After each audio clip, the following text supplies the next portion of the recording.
మీకు బాబు గారికి సీఎం గారికి ఎక్కడైనా గ్యాప్ వచ్చిందా? గ్యాప్ ఏం లేదండి. నేను రామారావు గారి తరఫున నిలబడ్డాను. రామారావు గారు ఆఖరణ దిగిపోయినప్పుడు నేను మంత్రిగా ఒక 7 నెలలు పనిచేశాను.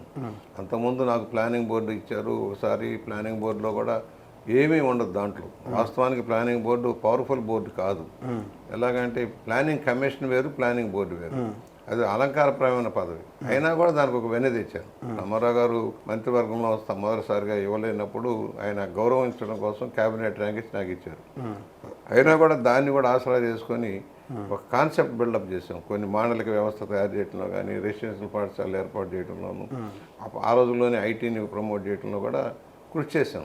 మంచి మేధావుల్ని బోర్డులో పెట్టుకొని చేయటంలో గుర్తింపు వచ్చింది ప్లానింగ్ బోర్డులో. అంటే ఏమీ లేని చోట కూడా మనం ప్రూవ్ చేసుకోవచ్చు. అది ఎవరు రాఘవేంద్రరావు గారు చనిపోయిన యూబీ రాఘవేంద్ర ఇచ్చిన సలహా ప్రకారం చేసాం. మంచి బోర్డులు వేసి మార్గంలాగా ఉండేది. కొన్ని నిర్ణయాలు చక్కగా జరిగాయి. గంటల తరబడి డిస్కస్ చేసి మేధావి వర్గం అంతా దాంట్లో ఉండేవాడు.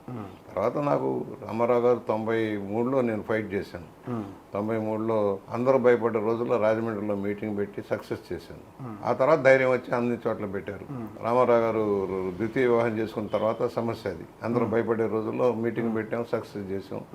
మంత్రివర్గంలో సెకండ్ స్పెల్లో నాకు ఇచ్చారు. 7 నెలలు చేశాను సివిల్ సప్లైస్ మినిస్టర్గా. ఏదో ఉన్నంతలో మంచి పేరే వచ్చేది.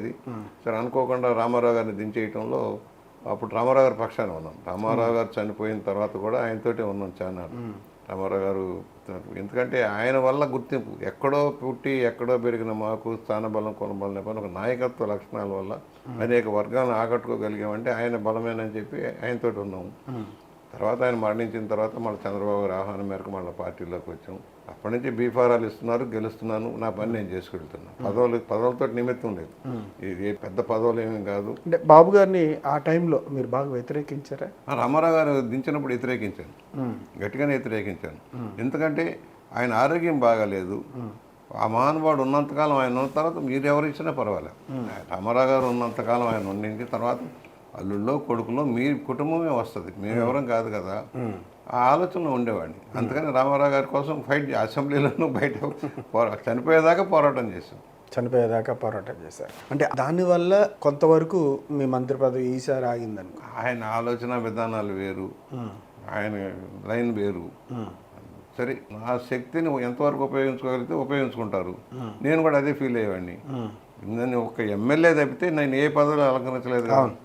7 నెలల మంత్రి తర్వాత నేను ఏ పదవి ఈ దేంట్లోనూ సభ్యుడిని కూడా కాదు. పార్టీ పరంగా పనిచేస్తున్నాను. జనరల్ సెక్రటరీగా కానీ అలాగే